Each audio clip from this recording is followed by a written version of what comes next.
प्राकृतिक खेती पर क्षेत्रीय संगोष्ठी में बोले पूर्व सीएम जयराम ठाकुर। है कि रसायन का उपयोग खत्म हो, बंद हो, इस सारी चीज के लिए हमको काम करने की आवश्यकता है और यह अभियान हमको शुरू करना पड़ेगा। यहाँ आप लोगों ने हाथ तो खड़ा कर लिया, लेकिन इसमें जुड़ना पड़ेगा।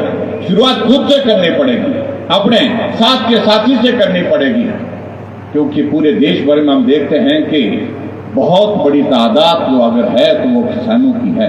हिमाचल प्रदेश में भी लगभग 70% लोग जो है कृषि पर निर्भर है और हम हिमाचल प्रदेश हम सेब पैदा करते हैं, देश को देते हैं, विदेश को भेजते हैं, लेकिन उसके बावजूद ये भी सत्य है कि सेब पैदा करने के साथ साथ में हमारे घर में चार्ट लगा होता है। 5 जून यानी विश्व पर्यावरण दिवस पर रोजाना हिमाचल मीडिया ग्रुप द्वारा करवाए जा रहे पोस्टर मेकिंग कंपटीशन के जरिए बच्चों की नजर से पर्यावरण बचाने का संदेश है कि इतने दिनों के बाद ये स्प्रे करना है, इतने दिनों के बाद ये वाला स्प्रे करना है, इतने दिनों के बाद ये करना है और आखिरकार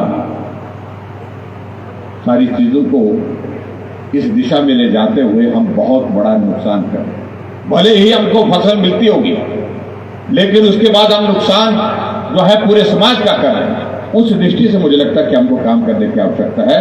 आज के इस कार्यक्रम में बहुत लंबी बात कहने की आवश्यकता नहीं है, मैं सिर्फ इतना ही कहना चाहता हूँ।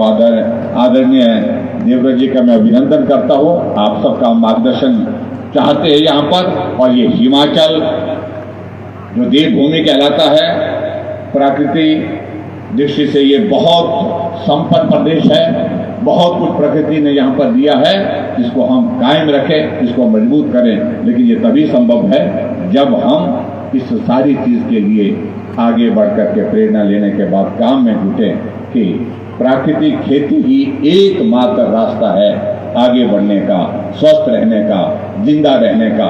उस दृष्टि से हम काम करें। इतनी बात कहते हुए एक बार फिर से मैं आचार्य देवव्रत जी का देवभूमि हिमाचल प्रदेश में आने के लिए अभिनंदन करता हूं, स्वागत करता हूं और मैं उम्मीद करता हूं कि इस हिमाचल प्रदेश की सरकार भी, जिस तरह से आदरणीय धर्माणी जी ने भी कहा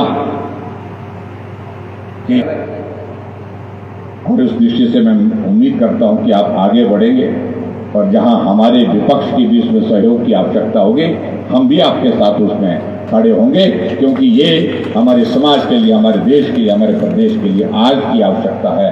इतनी ही बात कहते हुए मैं अपनी बात को पूरा करता हूं। बहुत बहुत धन्यवाद। नमस्कार। जय हिंद।